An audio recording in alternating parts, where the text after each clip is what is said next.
Let's begin. So, welcome back to A Businessman's Guide to Everything, the show where I, your host, Kole Berzenji, get to sit down with interesting people from industries that surround us. We get to pick apart what makes these machines work, what they're all about, and hopefully dispel some of the myths and questions that we have around them. Today, I have Britt. Britt, I'll have you introduce yourself. Where are you from? What do you do? And what's something special about you guys? Yeah, thanks, Kole. It's great to be here. I'm Britt Reber. I co-own a marketing agency called Growing Your Traffic with my life and business partner, Justin. And we do SEO for local and national businesses. So that means we do lead generation for local businesses and national brands through SEO, which is search engine optimization. So we don't do paid ads. Instead, we get websites ranked at the top of Google, and that brings in a steady flow of leads and traffic to the business without having to pay for every click. So it ends up being really cost effective for a lot of businesses. So it almost sounds like it's passive marketing, almost. Very much so. Yeah. Right. So as a SEO specialist coming in to work with a business, what are your primary roles and responsibilities? What is it that you actually do for a small business? Yeah, great question. So I would say the primary thing is tracking an ROI. So we want to make sure that when businesses come and invest with us, that they're actually getting a return on that investment. And so that starts with, first of all, figuring out what does the search volume look like? How many people are searching for your products and your services? We need to know what your profit margins are to make sure that if we bring you a certain amount of leads and you're able to close that certain amount of leads, that you're actually going to be profitable. Because we don't want to just take a business's money without them being able to profit off of it. So there's a lot of research that goes into, first of all, even just qualifying someone to work with us, because again, we want to make sure that this is going to be profitable for you. But then secondly, once you do come in, we have a whole team. We have about 10 people on our team where we just get to work right away on figuring out what are the keywords, the search terms that we want your business to be found for that are actually going to bring in buyers to your website. And then making sure that it's a great user experience, making sure that your website actually can convert those users into buyers. And that's whether you're a local business or a national brand. We need to make sure that when people land on your page that they're actually going to convert to buy whatever your products or services are. So that's kind of the initial first steps. And then we get to work on optimizing your site. And so a lot of that is optimizing things on the page so that it's talking to Google correctly, so that Google knows what we want the website to rank for. And then we do a lot of stuff off the website too. So we like to build authority is what we say, by building backlinks, which is just getting other high authority websites to link to yours. And just a whole slew of activities that make Google trust your website, so that when we're talking to Google correctly, telling Google what we want the website to rank for, and then sending all this trust to the website, Google starts to rank your website for those things. And it can happen really quickly. We've been able to rank some of our clients' websites in less than 30 days for some really high powered keywords. So it doesn't have to be a long game. A lot of times people will say, oh, SEO is a long game. And that is true. It is more of a long-term strategy than ads where you're paying for clicks right away. But we've been able to rank our clients' websites really quickly. And so it doesn't have to be this long game. You don't have to have an ROI years down the road. You can actually start seeing a return on the investment really quickly with our process. Interesting. So I want to take this back a step, because you got into a lot of stuff there. And I'm worried that there might be some poor old lady who runs a flower stand who really does not just get how things on, Google search engines work these days. Can you, for the common layman, break down what is SEO and how does that actually impact how a business operates? Yeah, great question. So that is a better place to start. You're right. Because it can get kind of overwhelming when we get into like the nitty gritty of how it works. But to simply break it down, SEO, search engine optimization, is just the process of optimizing your website for search engines. So what that means is getting Google to recognize what are the things that your website should be showing up for in search results. So that way, when people are searching for things around your products and services, whether it's questions about it, or they're just looking for your service, or they're looking for your product, you're being found above your competitors on Google. And so this is more than just saying the part of my website that people are going to be directed to. It's more than just a catchy title. There's actually mechanics going on in the websites themselves that are actually drawing people in. Right. Yeah. Yeah, and there's quite a bit, which is why we do offer a mentorship program where we teach people how to implement SEO themselves. But we always recommend, especially for serious business owners, that they just hire an agency like us to do SEO for them, because it can get really technical. There can be a lot to it. And you've got to be monitoring the campaign and kind of switching things up to make sure that your website is actually increasing in rankings. And so Yeah, so we just always recommend that for business owners that are serious about growing, that they hire someone to just manage the whole campaign for them so that they don't have to become an SEO expert in order to reap the benefits of showing up in Google searches organically. So it's not just a one and done deal. It is something that you continually have to work on. Absolutely. Yeah. Interesting. Is that just because the internet is a volatile space? It's always changing, so you always have to change to keep up with it? Yes, very much so. And it's because the competition is constantly growing. In the US alone, I want to say it's like 40 million new businesses every year that are entering the marketplace. And so most of those businesses are turning to online strategies to get found. And for a lot of the businesses that have been around for a long time, more and more are coming online that maybe traditionally weren't online. So the online space is just getting more and more crowded every day as time goes on. More and more businesses are trying to be heard and trying to be seen online. So yeah, it's definitely something that is a process if you want to stand above the competition and be heard above all that noise online. All right. Now we've talked about SEO, but SEO is a part of digital content or digital marketing, I should say. That's correct. Yeah. Right. So when we're talking about digital marketing, is that just, I guess, optimizing website for SEO, but then it's like Facebook and YouTube ads? Is that kind of digital marketing as a whole? Yeah, great question. Digital marketing is very much an umbrella term to describe all those things you're talking about. So it includes optimizing your website for search engines, which is SEO. It includes running ads, whether that's Meta like Facebook or Instagram, or running ads on Google or YouTube or any other platform. That includes email marketing. Digital marketing also includes Pinterest marketing, which is SEO. Amazon, you can do SEO to show up higher in Amazon searches. So really any way that you can market your business online is falls under that digital marketing umbrella. That's considered digital marketing. Gotcha. So different tools in a big toolbox. Right. Yeah. Gotcha. Yeah. So SEO is one of those tools. And it's a really powerful one, especially for local businesses. SEO is one of those ways that is really cost effective. We've actually seen a lot of our clients stop their paid ad campaigns because they were doing ads along with SEO, and they found that our SEO campaigns actually outperformed their ads. It was bringing more traffic. It was cheaper traffic because they were just paying one flat monthly rate instead of paying for every click. And then they've also found that it converts higher. So so it's one tool in that toolbox, but we found that for certain businesses, especially local businesses, it's a really effective tool. And then when you're talking national brands, you really, if you want to dominate on a national level, you really just need to be as visible as possible. And so I would not skip SEO if you're a national brand. No kidding. So then hypothetically, if we're playing the game on just pure principles, if I run a garbage business, but I have impeccable SEO, compare that to the guy down the street. He does a great business, great job, but he's got extremely poor website management. Is my SEO going to be enough to support my sham of a business, or will eventually it fall apart no matter how good my SEO is? That's a great question. I would say that. So you're saying like if you're like a junk removal person, but you have a crappy business, is that kind of okay? So in that situation, I would say that SEO will rescue you for a short amount of time. But if you start getting negative reviews online, if people aren't happy, people stop calling because you've got a bad reputation in the community, eventually your SEO is actually going to slip. And so that is something to consider, is that you've got to have a good user experience. You've got to have a good experience for your clients and customers. Otherwise, SEO really can't save you. I can save you for a short amount of time because we can trick Google into thinking you're a great business for a short amount of time. But once those negative reviews start flooding in, or people stop, putting in their information in your lead form on your website, Google's going to stop ranking you high because Google's going to stop trusting you. They're going to see that the users aren't trusting you, so they're not going to trust you. So what if, hear me out. Bad business. I get tons of reviews though. They're all 1 star, but I'm getting tons of review. Is that actually going to hurt my business ranking? Yes. Really? Yeah, it will. Yeah. So Google definitely looks at that when they decide who they trust, which is the number one ranking factor. So if they trust your website, they'll rank you higher.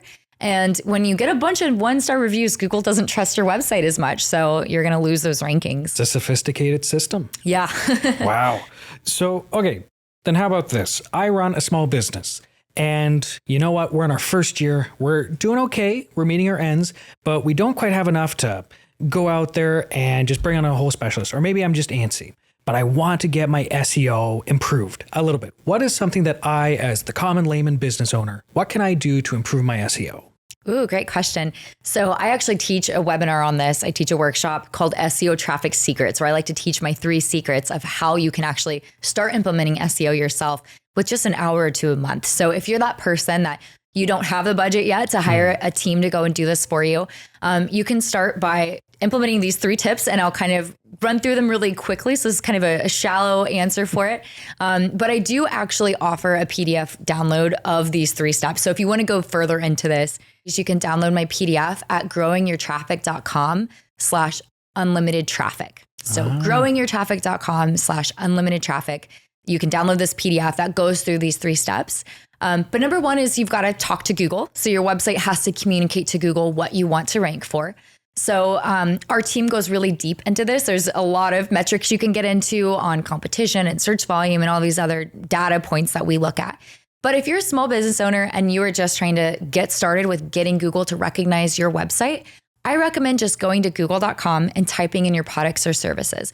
And when you do that, you're going to see autocomplete suggestions come up, like predictive text. And those are things that people are searching for. So those are keywords. So those are things that you want your website to rank for that are related to your products and services. So I recommend adding those to your website. And I'm going to get a little technical here for a minute. This is as techie as I'll get in this interview.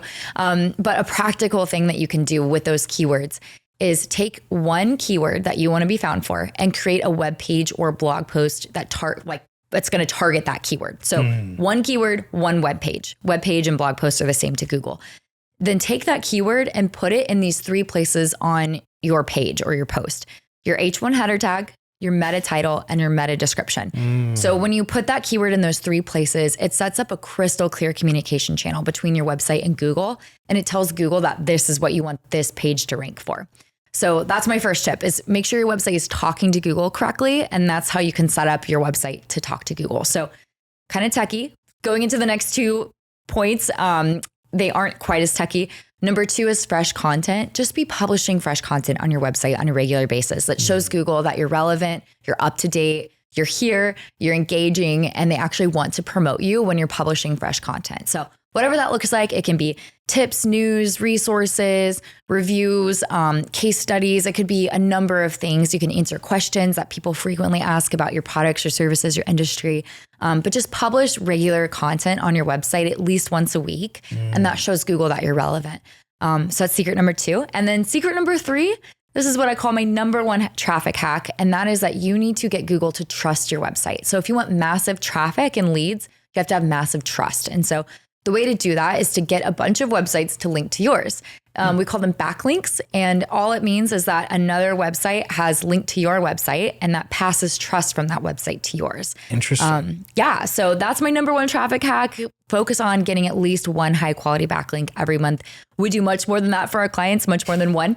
But if you're a one-man show, you're doing this yourself and you want to just get started getting some visibility, just aim for 1 high quality backlink a month. So some ways you can do that are guest posting on blogs or other news sites in your industry, and they'll link back to you in the About the Author section. You could be a guest on a podcast or a summit because they usually will link to you in their show notes. You can win an award. You can do some volunteer work and have your local newspaper write about it. There's so many different ways that you can get other sites to link to yours. You can establish partnerships in your industry. You can join some directories online. But just focus on getting 1 backlink each month to your website. And that starts to build some trust with Google. I can see, like a chamber event, because chambers of commerce, super common. They're everywhere. And I bet that if you were involved in some other events and like a sponsor, and they just say like, hey, here's one of our sponsors, here's something that they supported in this particular event, that probably counts as a backlink then. 100%. Yep. As long as they put your logo and or your link. Well, it's got to be a link. So usually they'll put your logo with a link. So whether or not there's a logo there, as long as they put a link to your website on their site, absolutely that counts as a backlink. Interesting. Because in my head, I'm thinking I have to convince someone to change their own website. But no, it really is just how many other people are interacting with your website and making links for it. Exactly. Yeah. Yeah. And then there's always that like double edge, like you're getting 2 benefits from that, because now you're a sponsor. So people are seeing your logo in the community and they're getting to know your brand, and you're getting that backlink. Same with when you're a guest post, like people might actually see, oh, this person knows what they're talking about, and they might be inclined to reach out and want to work with you, even though you're just doing it for the backlink. Or when you're a podcast guest, people might, you're getting more visibility from that as well as the backlink. So you get a lot of double benefits when you go out and try to find those backlink opportunities. But the main thing is get that link back to your website. Don't ever forget that piece. All right. That's good to know. Okay. So let's say I'm that same businessman. It's been 2 years and you know what? I want to sit down with an SEO specialist because I've been doing it myself and I've had some moderate success, but I want to take it to the next level. I sit down with you. You've coached me on what to do in the past, but I say, you know what? I want you to take over now. After that consultation, what are the first things that you do? What does your workflow look like after that meeting to say, all right, here's what we're going to do to get this SEO, this website taking off? Great question. Our first step is research. So we do a ton of research on what the competition looks like. What are the keywords that would make sense for you to rank for? We typically start with about 50 different keywords that we are going to get you to the number one position for. And then we send those to you first and say, hey, this is what we've discovered. And so those keywords are based on a number of data points. We look at the competition, we look at the search volume, we look at the locations and the user intent. So there's a lot of things that we look at when we decide what that list of 50 keywords are going to be that we start with. And then we send them off to you to say, hey, do these look like things that you want to be ranked for? And once we get the okay, we immediately start tracking those. So we have softwares that we use to track where you're ranking for those. And we make sure that your website is set up with a lot of different tracking points because we also want to track conversions and the traffic too. So it's not just where you're ranking on Google for these keywords, but how much traffic is that bringing you? And is that traffic converting into sales for you? So that's the first thing we do is figure out what are the things we're going to target. And then we set up all the tracking for that. And then beyond that, usually by about day 2, we're starting our process. So we're starting to optimize your website for those keywords so that your website talks to Google correctly. And then we're also at that point doing our off-page strategy is what we call it, when we are getting those backlinks, getting other websites to link to yours to build a lot of trust. So we've got a lot of tools in our tool belt to do that. But essentially that's our process in a nutshell is figure out what we want to rank you for and then get that implemented on your website. And then we start pointing trust to your website. And that does include content too. We publish a lot of optimized blog content on a regular basis on our client sites too. So we're doing all the things so that all you have to worry about is getting that report once a month that shows where you're ranking, how much traffic is coming in, and is that traffic converting so that you can track and make sure that you're getting a return on that investment you made with us. Right. So I want to talk about the keywords because that one's kind of interesting to me. How do you find out the keywords that are actually valuable? You talked about, you can go to Google search and you type in a restaurant and it's going to give you some suggestions. Is that the extent of your research? But are there tools out there? Are they generally accessible? Like, come on, what do I got to do your job? All right, I'll give you some secrets. So I do recommend if you're feeling a little overwhelmed with the whole process to just go with those basic keywords that you're seeing on Google when you type in your products and services and you see those suggested things. Just go with those just for the sake of getting started and taking action. So don't let me overwhelm you here. But if you are ready for that next step, like Kole is, then there's actually a tool I recommend that's really cheap. It's about $20 a year, if I'm remembering right, called Keywords Everywhere. So this is a Chrome extension you can download on a Chrome browser. And this shows you a ton of data points for lots of different keywords. So it shows you and there's a bunch of tools. We use probably like 10 to 20 different SEO tools. So we have different keyword research tools that we use as well. And some of them are a lot more expensive than $20 a year. But that is the cheapest one that gives you really good results. So Keywords Everywhere actually changes the way your Google search looks. And it gives you insights into what the competition looks like. So you can see when you type in a keyword, what are the websites that are ranking for this right now? And what is their authority with Google? How many backlinks do they have? You get to see all these data points. And then on the right side of your screen, you'll see all these related keywords. So you'll see like long tail keyword suggestions, which is what we call long tail keyword, just means a long search term. So what are the best yoga pants to wear when jogging would be a long tail keyword versus yoga pants would be a short keyword, right? And so those long tail ones are typically easier to rank for. There's not as much competition. So getting an idea of what those look like. And then you'll see a bunch of other metrics like competition levels and things like that. And so anyway, it's a very fancy tool as far as if you're not used to looking at SEO tools, you might be like, oh my gosh, there's a lot of data points. But it's a really cheap tool and it's a really accurate one. And it's a great way to get an idea of what other keywords might be out there, as well as what the competition might look like for some of those keywords that you're targeting. All right. And the websites, because you're also tracking leads, what actually generates into something of monetary value. How do you track that? Are you just on my WordPress.com website and just tracking all the movements? Great question. We use a lot of tools for that too. So it also depends on the business, because if we have like a local contractor business, when a lead converts, they usually will click the button on the page to make a phone call, which we can track that. And so we use a lot of different softwares to track where's the traffic coming in from and what are they clicking on? Are they filling out your lead form? Are they clicking order now? Are they clicking the phone call button to call you? So if somebody calls you, if you're a local contractor and let's say they need a bathroom remodel and they found you through Google, and so they go to your website and they click the button to call and they pick up and call, that contractor is going to convert you on the phone most likely. So it's hard for us to track that conversion because that's happening on the phone. So that just comes down to a conversation that we have to say, hey, we saw that we sent you this many leads or you got this many phone calls. Of those, how many did you convert? And it just helps us track to make sure that you actually are getting a profit on your campaign. So that's for contractors, for people that need to pick up the phone and call. But for somebody like an e-commerce business, it's a lot easier to track because all of the ordering is done online. So we can see all of it. So we can see when someone comes to your page, when they click order, we can see how much they ordered, what products they bought for how many, we can see everything. We can see what time they came on the page, what area they're from. A lot of times we can see metrics like what age and gender they are. So we can get real specific on those data points. But overall, what we're mostly looking for is where did that traffic come in from? Like, is it coming from these Google searches? Is this an effective method of marketing for you? And are they converting? Are they actually buying from you? So perhaps you could tell me if this is similar. So a little while ago, I got into Facebook marketing, and being the one-man show that I am, I had to figure out, first of all, how to build a proper website. And that was a fun learning curve. And then I had to learn how to install things like Google Pixels to track actions on the websites. And it's software code that's developed by different companies. You install into your WordPress website, and then you pray that it works most of the time.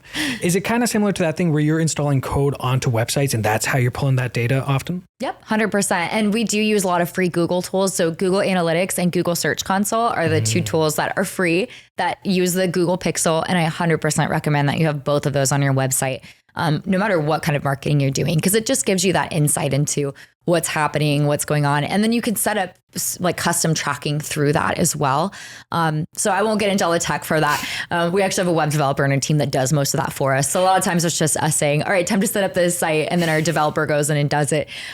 So that is honestly what I recommend, because for people that aren't tech savvy to try to do all that custom coding like you're talking about, it can be a headache. It can be a bit of a rabbit hole, and it can be more of a time suck than people would like it to be. So yeah, I recommend just having people help you with that if you're not super tech savvy. Yeah, I think at the worst of it, I spent 2 days and I was learning HTML coding, and I realized this isn't my job. I do other things. You've got a business to run. Yeah. This is not how I make my money. Anyways, so coding, I understand why it drives some people crazy. Yeah. So possibly the answer to this is already coding. We might have already discovered it. But is there another aspect to your job that you would say is the most challenging? What is the most daunting part of SEO and digital marketing? Ooh, that's a good question. That's hard to say because I really enjoy challenges. Like when I get a challenge, like I guess the most daunting thing would be if the competition is a little more difficult than what we initially expected. And we realize, oh, we need to pump a lot more resources into this, or we need to adjust our strategy a bit. But it doesn't really feel daunting. It feels exciting because I really like challenges. So that's part of why I really like running an SEO agency. There's a lot of challenges that we run into, and it's a lot of monitoring these campaigns and consistently making tweaks to make our websites perform better, our clients' websites perform better in search results. So I would say that's probably one of the bigger challenges, is when we expect a website to rank like within a couple weeks, and maybe it's been 3 weeks and we're like, okay, we're still at like the number 15 position. We should be like in the top 3 by now, and we've got to make some tweaks to make this thing run faster. So I would say that's probably one of the biggest challenges is figuring out, all right, how do we make this go faster when it's not going the way we expected it to? Right. So given that you guys are dealing with the internet, which is notoriously a fun place to be. It's always changing. There's always something new on the horizon, which always means that if you're going to deal in that space, you always have to be learning. You always have to at least try to stay up with the changes that are coming your way. So how much time as a digital marketer do you actually spend researching for your job? Oh, good question. I do track all of my time, and I did a report. I'm very much like a data numbers girl. So I track everything, including the time that I spend on my business. And I did a recap. I can't remember what the number was, but a lot of that is like while I'm doing a workout or like going for a walk or something, I'll listen to a webinar or a podcast or something just to see what other experts in the space are saying. But sometimes it's conferences. Sometimes it's spending a lot of money on a course or a class to learn from other experts what they're doing. I've been in the SEO space for over a decade now, and it is constantly changing. There's constantly algorithm shifts, just things. The internet is always shifting and moving, especially with like AI coming in now, which is a big topic. But yeah, it's just always shifting and changing. And so I do spend a lot of time learning and keeping up with those things. And I'm really, I guess we as a team are really fortunate that because I've been in this game for so long, I've figured out a strategy that works regardless of any algorithm changes. Interesting. Because we actually use what we call a trust-based ranking process. So we are always at the forefront looking to gain Google's trust, and that really withstands any algorithm change. So when the algorithm shifts, there are people that sometimes online will lose a lot of traffic with an algorithm change. And we actually, knock on wood, but we have not experienced that at all yet because we are so focused on gaining Google's trust, not manipulating the algorithm. And so I'm always learning what's happening and what's evolving so that we can make our process better. But thankfully, we have never had to overhaul our process because it actually does withstand the algorithm changes because we're focused on trust building more than algorithm manipulation. So it's kind of like a slow and steady wins the race kind of mentality. Yeah, 100%. Although we don't really subscribe to the slow aspect. We like to think of ourselves as race cars in the SEO world because a lot of times SEO is slow. A lot of agencies will say it'll be 6 months, a year, 2 years before you start seeing profit. And we don't like that answer. So we go fast. But yes, we very much are focused on steady results over time, not like some little quick wins that are just going to fall as soon as the algorithm changes. Right. So different kind of question then. Because I think this falls under the umbrella of digital marketing. And I keep having that slip where I keep saying it, digital content. Where does digital content fall into the greater scheme of marketing? Is it necessary? And how much of a benefit is it actually? Oh, great question. So it depends on what kind of content you're talking about. And it depends on how you're utilizing that content. Because if you're just getting vanity metrics, like let's say that you're creating a bunch of content for social media and you haven't figured out how to convert that traffic yet, the followers and the people that are looking at your photos and your videos, it's kind of just vanity metrics at that point.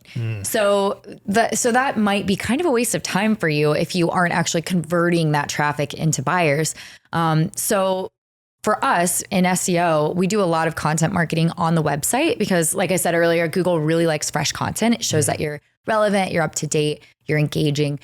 So we do publish a lot of content. It's usually blog content and like more web pages, landing pages, things like that on people's websites.